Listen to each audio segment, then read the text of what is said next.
of this has been going on. So Shirin and Anna, thank you so much for joining us. Looking forward to hearing from you. If people have questions, you can ask questions in the chat throughout, and I will, when there's a natural pause, I will ask the questions throughout, and we'll have more time for Q&A at the end as well. Thank you, Vicky. That's great. I'm going to turn my video off so I'm not interrupting you, but I will be on to ask questions. Bless you. Lovely. Thanks, Vicky. Thanks everyone for joining us. It's really nice to have you all here with us today. Anna and I thought that what we focus on today is how we've been meeting our patients' skin needs and other needs during this really difficult period. The reason I think it'd be quite interesting to talk about our different setups is because we're at actually quite different places in our journeys at the moment. So my clinic's been established for over 3 years, even though I've been practicing aesthetics longer, whereas Anna just opened her clinic right before lockdown. So I thought it'd be quite interesting for us to share what we've been doing and how we've been coping with it.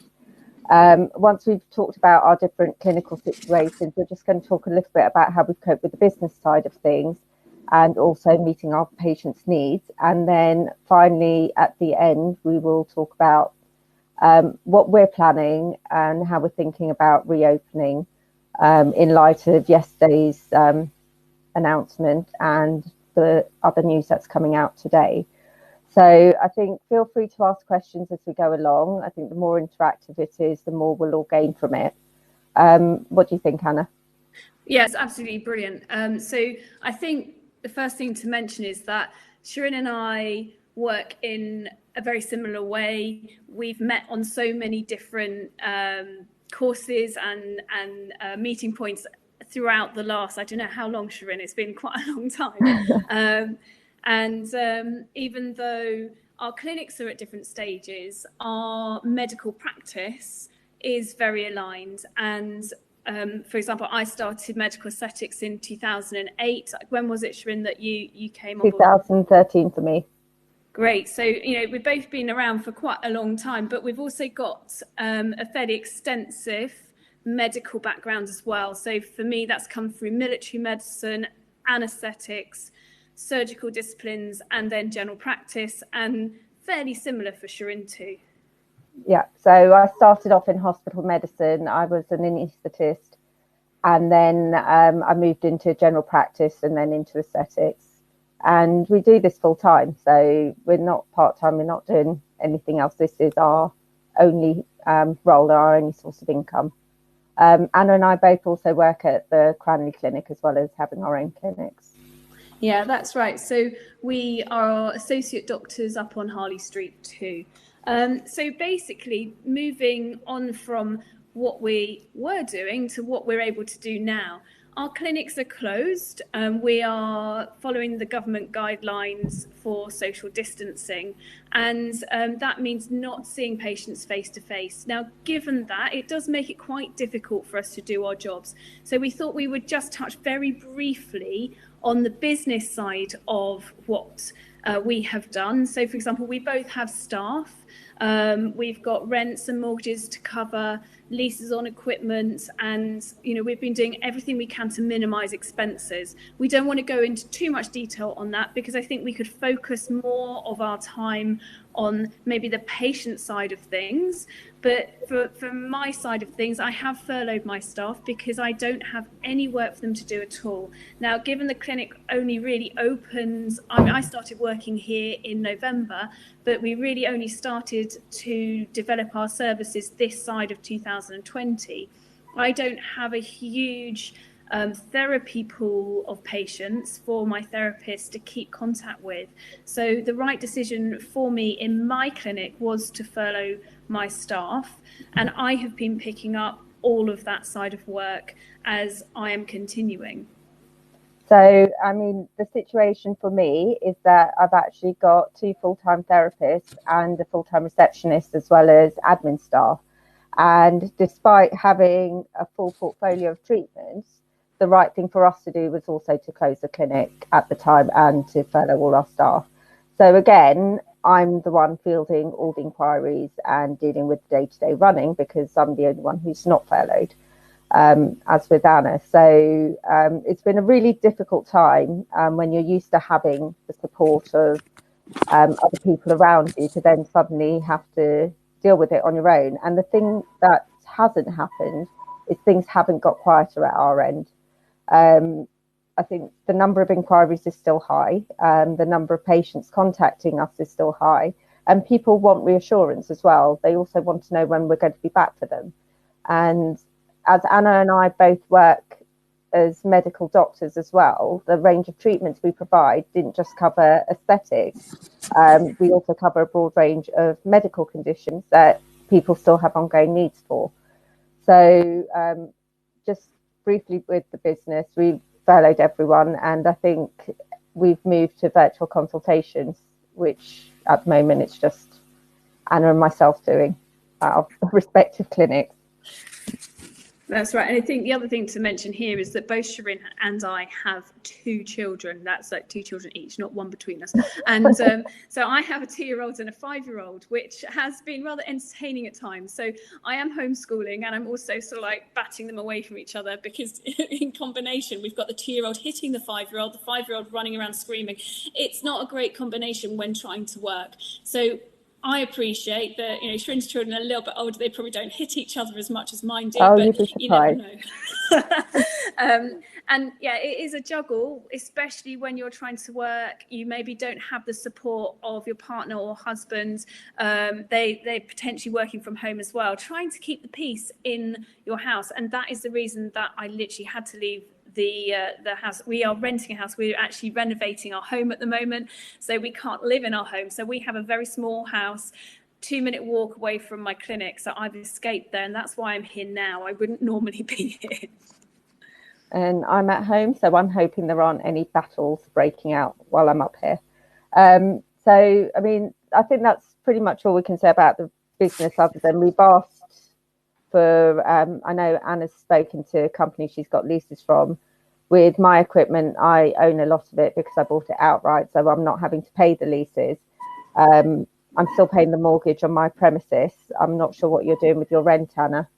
Yeah, so there are loads of ways you can minimise the costs involved. So I lease my premises from my landlord. He was very hesitant to give me any kind of break in the rental contract, but we came to an agreement whereby I wasn't going to pay rent for 3 months, but the money that I was due to pay him was to be added to the next 3 years split and added to the next 3 years rent payments, which really is a matter of trying to keep your cash flow going. The clinic's got money, but it doesn't necessarily need a massive hole in that pot right now.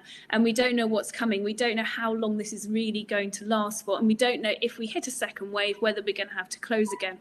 So really, it's looking about how to manage your cash flow over a longer period of time. Now, obviously, leasing equipment, you can speak to the companies. You do have to bear in mind that any interest that you pay over a payment holiday may well be added onto your payments. So your premiums may go up over that period of time that you're not paying when you come back to pay them. And it just minimize all your expenses. Speak to the people who run your computer software, speak to your card payment machine companies, because they will probably be able to pause your payments for renting the terminals, etc. And they are all doing as much as they can to help small businesses. So it's definitely good to spend half a day phoning around and seeing what people can do. Now, hopefully you've done that already. Yeah, and I think the thing to remember is every small amount adds up to a huge amount later on. So wherever you can cut your costs, even if it's small amounts now, it will all add up in the future, and it will help you keep your cash flow going. I think one thing that I haven't really cut back on, and that's what's kept the inquiries coming in, is my marketing budget and my advertising. Because at the end of the day, when we do reopen, and for us it is a question of when, not if, I don't want to lose the huge gains we've had recently in marketing and SEO and things like that. So we kept on with that, albeit at a reduced rate from what we were doing.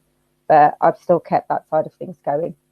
I think that leads very nicely onto what we're doing for our patients, because I had set out to do a massive marketing push on pay-per-click, etc., on treatments that I can't actually offer patients right now. So I've had to switch and really focus on what we can do, because I spent a lot of time about 6 weeks, a month ago, talking online about the positives that can come out of this, because you have to take on positives. If we're all thinking about negatives all the time, then it really is going to make everyone rather depressed. But there are loads of positives, because we can do so much. There are so many clinics out there that have closed their doors, that aren't answering their phones. And I, for one, have been picking up loads of new patients, which I really hadn't thought was going to happen. And through the social media marketing, developing and building my YouTube channel, but talking about treatments that we can help with right now, like the treatments patients do at home after having effective consultations with us online, I'm actually building a really good separate side to my business. Now, before all of the coronavirus kicked in, about 25% of my sales were in skincare. So I've already got a good client base. So it really is good to look back over your books, contact everyone that's bought items from you in the past, and target them with a little message, little email, can I help you right now? And you'll be amazed at the positive replies that you get, because that is actually really quite good too. Yeah, so as Anna's saying, we are focusing on online. We can't see patients face to face. We can't deliver treatments in person at the moment. So skincare is literally the only way we can make revenue, aside from virtual consultations, preparing people for treatments in the future. So in terms of skincare, we've got a very good skincare regime as well. We sell a lot of skincare. And one of the things I did quite early on in the lockdown is I took the opportunity to go onto an aggressive retinol regime myself. A lot of the time you can't do it because of work commitments, social commitments, whatever the reason. But as soon as we hit lockdown, I thought, okay, I'm either going to do an at-home pill or I'm going to go onto a strong retinol. I ended up doing both. But one of the best ways to let your patients know is to tell them what you're doing in this time. And actually, our retinol sales have been through the roof. So, yeah, absolutely. From my perspective, I started to film, and I had a patient go through the controlled depth peel last year, and she was amazing because she did a daily blog, which we turned into videos, and I've posted those videos. Now they're in the YouTube and they're also on Instagram and Facebook, and that has generated a lot of interest in how we can change skin without actually seeing the patients ourselves. Now, obviously they can't come in for their peels, but then if you look at the skincare programs and products that you sell and you approach those companies, they may well have put together at-home treatment plans that include home facials and home peels. And if you take that information, film yourself doing it. I think I was in here a few weeks, quite a long time ago now actually, and did the at-home facial from Zeo on myself to show people how to do it and how easy it is. And after that, I sold out from all of the products that are in that home facial. So that was brilliant for us. Yeah, I think the other thing is people are missing their in-clinic treatments. And I'm having a lot of patients contact us who'd come in for monthly facials and things like that, actually saying, I miss you guys, I miss my treatments. What can I do at home to maintain this? Because they don't want to let their results go either. And the patients are just as frustrated as we are not being able to get into clinic. So it is important to remember that the more you let them know you're still there, the quicker they will come back to you as soon as they're allowed to. Yeah, absolutely.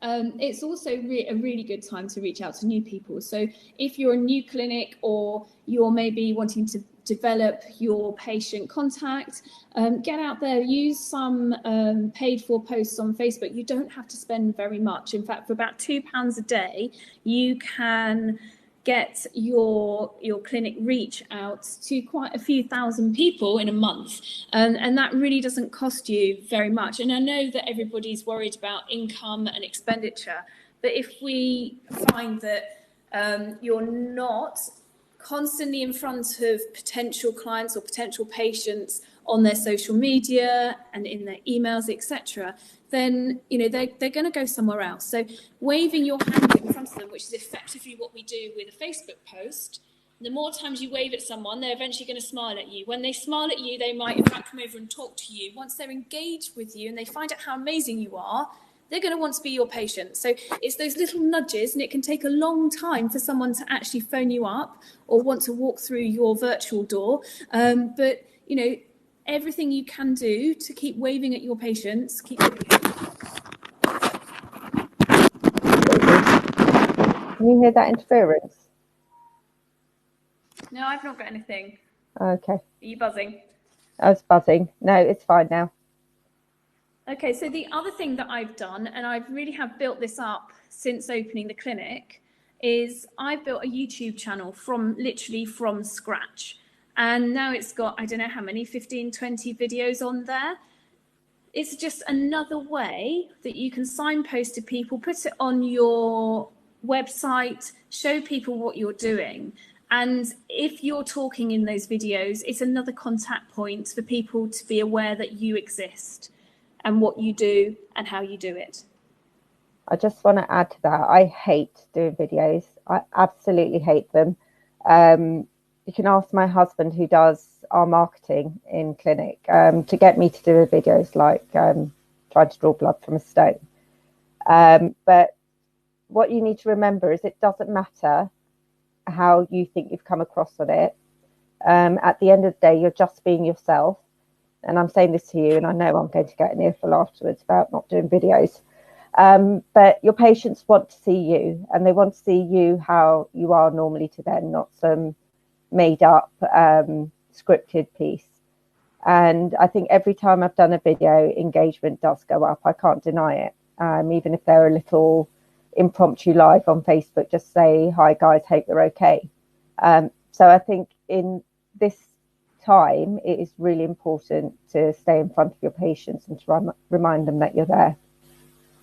And it doesn't take much, honestly. You can literally take your phone, hold it up in front of your face and take a video. You can then take that and put it on to whichever channel you want to do. So it really is a very easy thing to do. Now, like Shirin, and this is going back quite a long time, I was petrified of even playing with my friends. I was the scaredest person, I think, in the world.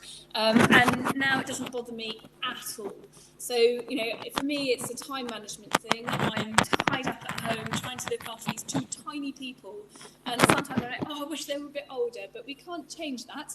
And I would love to be making films all day, because my website would be full of films, my YouTube would be full of films, there'd be films everywhere. I would love it. But for me, it's a time thing, and that sort of brings me on to something that, again, I've spoken about a bit. If you're struggling like me and you don't have enough time because you're now tied up with things that you didn't have to do before, don't kick yourself, because we will all still be here when things ease and the kids are back at school. Don't worry that you can't get everything done. It's absolutely fine. You know what? Your patients are also in the same situation at the moment. They're all furloughed or working from home. They've got their kids around as well. It is not normal life for any of us. So actually, they don't expect you to get back to them within the same time frame as they would have before. So if it takes you a little bit extra time to respond to an inquiry, don't beat yourself up about it. We are all just doing what we can to survive at the moment. Absolutely. So I think the next thing to sort of think about, what else can we do? Now, obviously, we've got skincare. There are the nutraceutical drinks like SkinAid, Totally Derma. There's so many different brands, so I'm not going to talk about all of them. But there are lots of avenues where these companies are offering patient drop services, so you don't even have to hold stock. You can get things out straight to your patient's door, and that is definitely something that is worth putting out on social media, that you can arrange this, because your patients don't know.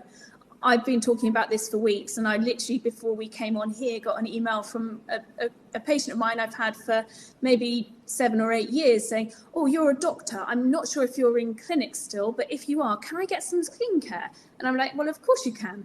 But we don't have to be in our buildings, or if we're single-handed practitioners working from rented rooms, you don't have to be in your rooms in order to organise a lot of this stuff. It can be done from home. That's the thing, isn't it? No matter how many times you say something to one of your patients, or all of them. So since we've closed down, I've sent out emails and I've done Facebook posts saying we are sending out skincare, but you still get the inquiry saying, are you still doing it? Can I get my skincare? So I think the take-home messages, don't feel bad going on repeatedly, reminding patients that you're available and you're still there.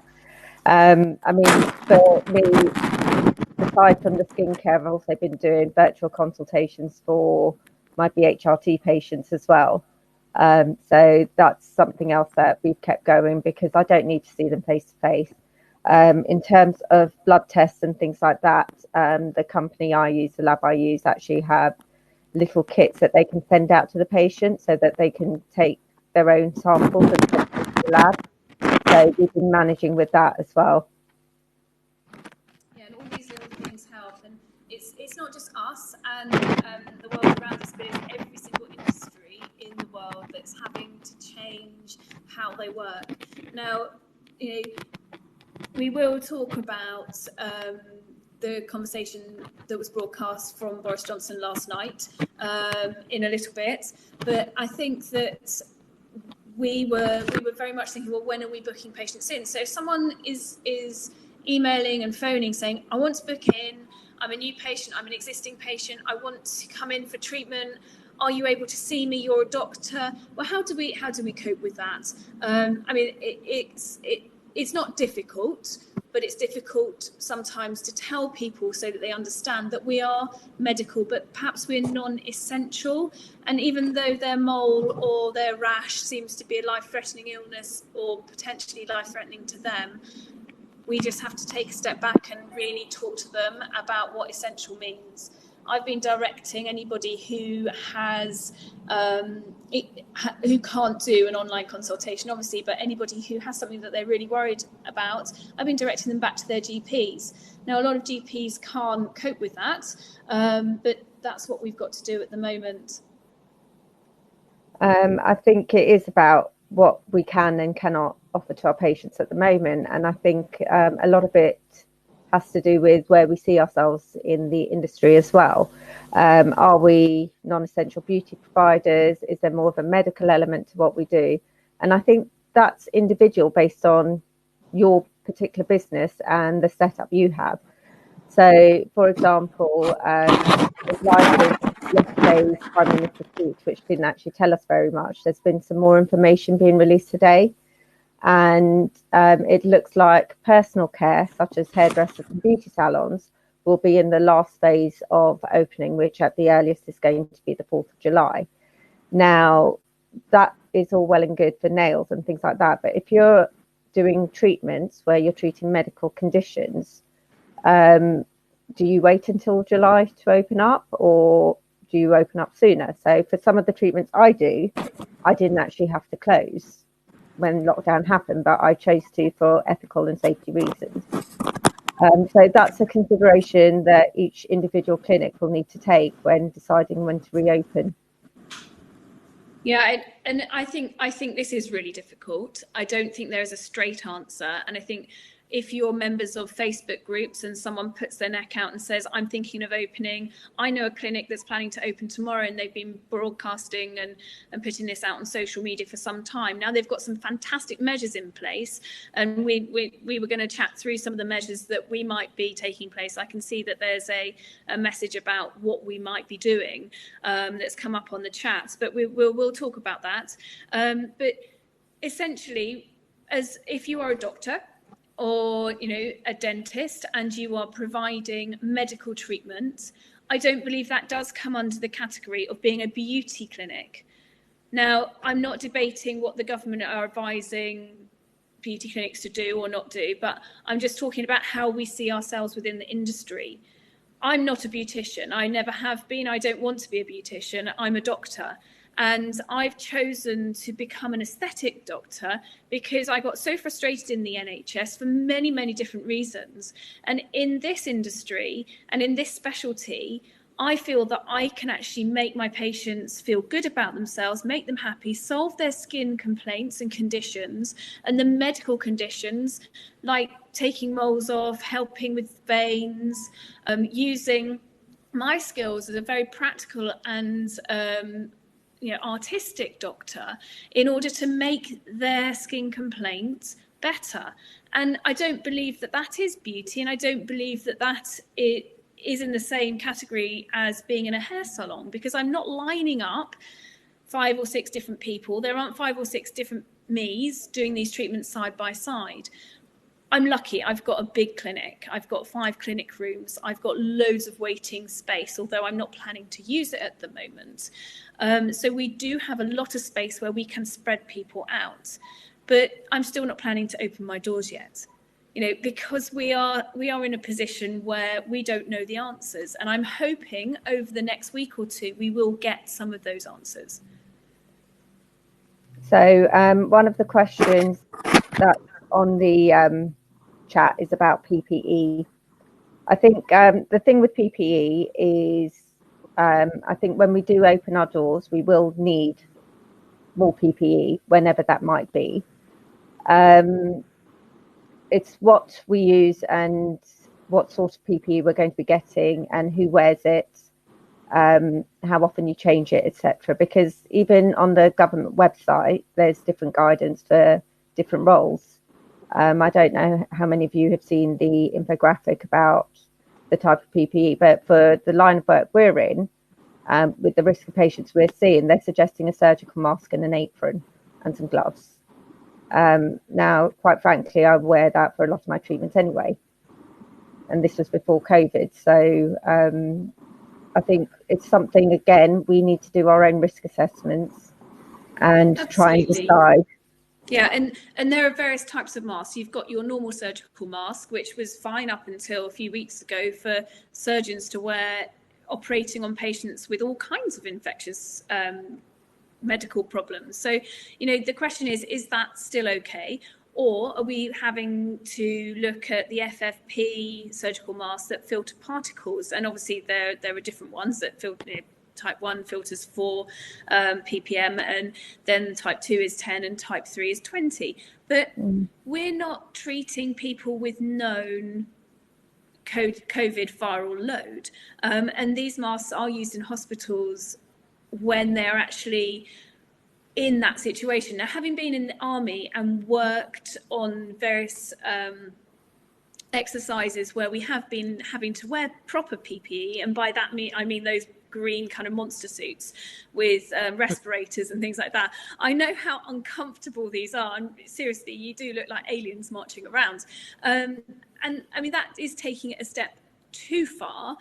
Certainly, we always use gloves anyway. Now, I know a lot of beauticians might not, but we're medical. We use medical PPE anyway. I think that maybe wearing something to protect your eyes, because as we know that viral load can spread through the eyes. So a pair of glasses, a clear perspex glasses might be a really good idea. I don't think we need to go as far as wearing full face shields, but that's my opinion. Everyone has their own thoughts. I think that's the thing, isn't it? We're not being given clear guidance. So we need to do our own risk assessment. So, for example, when we do eventually reopen for the facial treatments and things that my therapists do, they're going to be spending a lot more time in a room with a patient than I would be spending. And they're going to have a lot closer contact than, for example, my receptionist would. So I think the PPE in different situations is going to have to be different as well. Yeah, and for different treatments. Yeah, absolutely. And to be fair, I'm more worried about my staff coming back to deliver the facial treatments than I am about restarting upper face Botox, for example. Yeah, and I think that that's a really good point, Shirin, because we don't all have to start at the same time. Now, there's speculation about the furlough scheme going part-time, but there's also the potential that you might bring certain people back into the workplace, i.e. you might go in and I might go in before we bring our staff back, because we're able to offer treatments that maybe are the more medical side of it. The clinics are ours, we know exactly how to run them, and we're able to cope with the infectious control side of it because, again, we're medical, we've been taught how to scrub properly, and we're used to treating patients that are sick. So, when you think logically about what it means to be medical versus what it means to be beauty, the two are totally different. I mean, in our normal protocols, for example, you wipe down the bed, etc. Between patients, you use single-use equipment. I use wound care packs for all my treatments, which get thrown away after every patient. Everything gets wiped down with disinfectant. That's our normal practice, and this is pre-COVID. So it's not going to change a huge amount having to clean the room in between patients, because we should be doing that anyway, especially surfaces that are touched. I think it's more important to make sure that we don't expose ourselves unnecessarily to people who may be infected, and that's where the screening questionnaires come in. And I know some clinics that are planning to reopen are talking about temperature testing patients on the way in. I don't know how effective that's going to be, because quite frankly, if your temperature's high, you're going to know it before you come in anyway. So you're not going to pick up opportunistic high temperatures, in my opinion. And also the temperature scanners, which are no touch, aren't the most effective way to take your temperature. So Amazon's doing a great deal at the moment, selling all these temperature checks. But when you actually really look, you need to be using an in-the-ear with a disposable cover, reputable brand thermometer. That's what you need. Yeah. So there's a natural pause, so I will jump back on and now help manage the questions. I don't know what the interference is that's coming through. Hopefully it wasn't me. So one of the questions, actually, Shirin, we were talking about this the other day when we had a chat on the phone, is how are you both managing clients whose treatment was interrupted when lockdown began? Because that's a really good point. That happened to me myself. I was halfway through having a course of treatment at a clinic, and of course they had to close down. So how are you both dealing with that, and how are you planning to do that? What I've done with my patients is, so for things like ultrafem, where it's a course of treatments, or Profilo, what I've said to them where I haven't been able to continue the treatment is that we'll just start again at my expense. So if they've had one treatment, we'll just let that go and start again. I think it's not fair on the patient to say, oh, well, I had to close down, therefore you can't have your second Profilo, so you're going to have to pay for it. Yeah, and I think it's a tough one for clinics to suck up, but actually you've got to maintain your patient's trust. You need to maintain your reputation, and by quibbling over a syringe of filler or how many shots of RF or whatever treatment it might be, it's not worth it, because the patient to you is worth quite a lot of money. So if you think about your lifetime revenue from an individual, and all clinics should know this, it's not worth it. So you need to do everything that you can in order to keep your clinic going, granted, but you also need to make sure those patients and your current patients keep coming through the door, because it's much easier to bring them back through the door rather than to go out and source new patients. Absolutely. And I think where their treatment results are going to be affected by having the break in the course, we kind of have a responsibility to make that up to them. Absolutely. Now, another question we've had through from Facebook that has just come through here was, I don't know if either of you have looked into this, but about when you close your clinics, about government grants. So if being a D1 registered clinic, does it make you not eligible for the grant as it's classed as medical? I think. I don't know anything about that. Have you either of you had anything? Hang on. Yeah, I've had a bit of experience with that. We're a D1 clinic, but because of our size, we were eligible for the smaller grant, because I think all the businesses were eligible for that. I think if you're over a certain size, then it was retail or hospitality only. Yeah, so I had to fight a little bit for mine. I didn't get any of the letters about the rates grant. So I obviously rent my premises at the moment, and I fall into the category for between, I think it was 15 and 51,000 on my rateable value.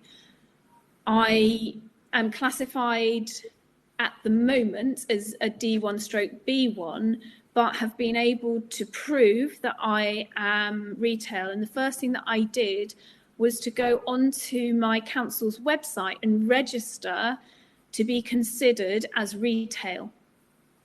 And I was not challenged about this, but I didn't hear anything.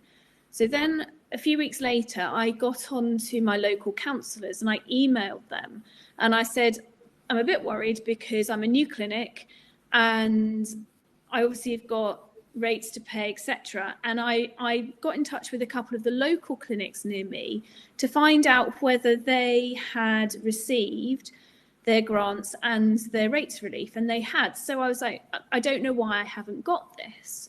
So I also got in touch with my MP, and all of a sudden, the following Monday, I got a phone call and it was all organised. So I managed to get the rates relief and the rateable, or the grant, sorry. Yeah, the rates relief and the grant, which is absolutely fantastic, lifesaver for me. But I appreciate it was a little bit of a fight. But if you do get in touch, look on your council website, because there will be a councillor that is in charge for small businesses, and they are one of the key people, and the 3 councillors that are in charge of your ward. Okay, thank you. That's really helpful. And one of the things that I guess I've been thinking about and wanted to ask about is I think a lot of people are worried that when clinics do open their doors again, that everybody's going to have, the patients are going to have taken financial hits as much as everybody else and won't be so keen to be coming in. But actually what I'm hearing from a lot of people, and it sounds like from you, that there's a lot of interest. Do you think that the kind of minute you are able to open your doors, you'll have a bit of a flux of people who've been missing their injectable treatments, their skin treatments? I, for one, am very keen to go in. I was just saying to you, Shirin, you're local to me. What's the sense you're getting from the people you are talking to, the patients you're in touch with? Well, when we actually closed down initially, with the first lockdown, we thought we'd move everyone to June, just because we knew we probably wouldn't be open in May.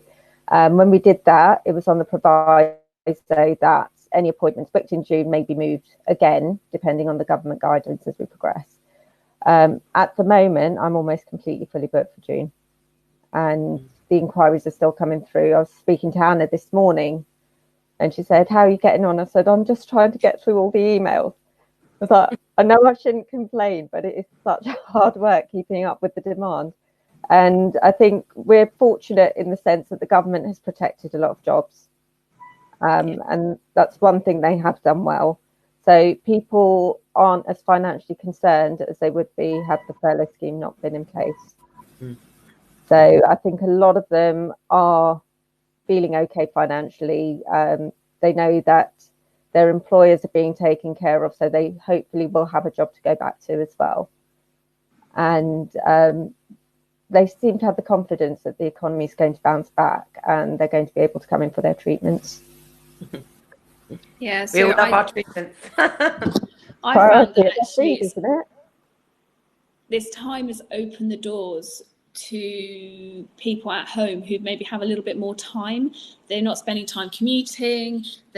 Some people a little bit more efficient in how they're managing their work, and if they have been furloughed, they've got a lot more time, so they're doing all their research. And I've had loads of inquiries from guys, which is fantastic, because generally the majority of people who contact us are women at the moment, but because they've got more time at home and they're looking into more local treatment centres, etc., I'm getting a lot of people say, oh, I used to get my treatment done in Chelsea, but I don't want to travel anymore. Or I really don't want to go to Harley Street. And I said, well, there's nothing wrong with Harley Street. I work there too. But yeah, so they don't want to come up into Harley Street and they want to be treated more locally, which is fantastic, because that's why I decided to open my clinic locally rather than up in town. So yeah, I think there could be quite a few wins for clinics in locations such as Shirin's and mine, because people don't want to take that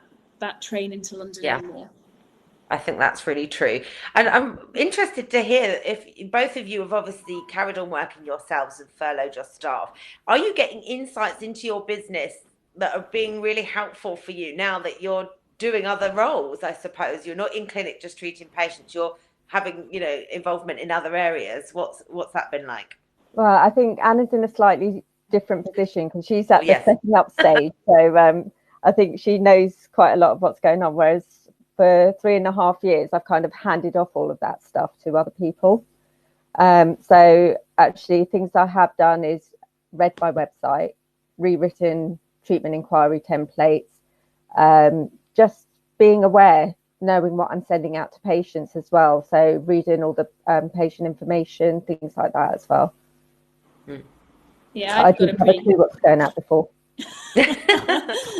I've got a pretty good handle on what happens here because I'm in the process of it. I've been running my own business on my own for the last 12 years, and the decision, it's been complicated. We went to live in America for a bit. I used to fly back from the States to treat my aesthetic patients in the UK, and then we moved back. We didn't know where we were going to be living, and it's taken a very long time to get this place up and running and open.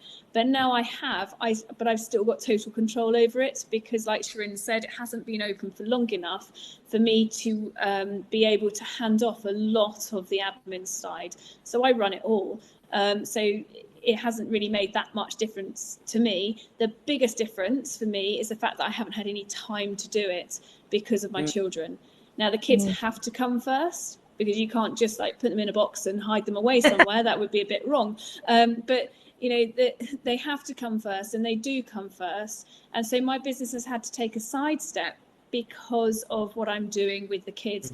Now that has meant that I start work in the evening, and I'm often working until 1 o'clock in the morning, but I get it done. Yes, it's such an adjustment, isn't it, for everybody, whatever their circumstances are, trying to juggle work and family life, or for me, I haven't seen another human, I don't think, for a long time. I live on my own. I can't wait to get back to our actual kind of live events and see real people. Right, well, we've actually run out of time. That was a really interesting session. Thank you so much both for joining us. Any final thoughts, anything else you'd like to say before we log off? I think it's going to be an interesting time, isn't it, going forward? I think there's been a couple of questions on what type of PPE we need and things like that. Hopefully it will become clearer as we go on. But according to the government website at the moment, I think a lot of the treatments we do are not aerosol generating, and they're recommending either the surgical mask or the FFP2 mask for that. So it's wait and see. Hopefully there's been some updates while we've been online as well. So maybe we'll know a bit more from the document that's supposed to come out at 3. Yeah, absolutely. Because of course it's getting hold of the PPE as well, isn't it? That's going to be the challenge. Yeah. It's unprecedented times. We can only really work with the information we have. We can try and second guess, we can try and forward think, but actually we just need to hold back, act sensibly, and remember that what we do as small individual businesses is not only trying to protect our patients, it's trying to stop and hold down this R value. So we don't want a second wave that's going to overwhelm the NHS, and that is what this is all about. So forget about, my patient really wants Botox, can't I treat them? Think about what that actually means, because it means that we are encouraging people to increase contacts. We're encouraging all of those steps that are bringing the R value up. Now, the time will come. We're all still here, and our patients will come back. So just make sure you're safe. Fantastic. And I think just the final thought on that, I think if you do open up early and you do start providing cosmetic treatments in full flow with the situation the way it is, you're going to destroy your reputation. And we've all worked really hard to have ethical businesses, and we built our reputations. And I think for the sake of a few weeks, is there any point in harming that? And we don't want to be prosecuted. No. 100%. Thank you so much both for joining us. I got a lot from that myself. It was really interesting, and I look forward to seeing you both. I will be coming to visit you both when we're out of lockdown. Thanks, Vicky. Thank you so much. Take care. Bye-bye. Bye.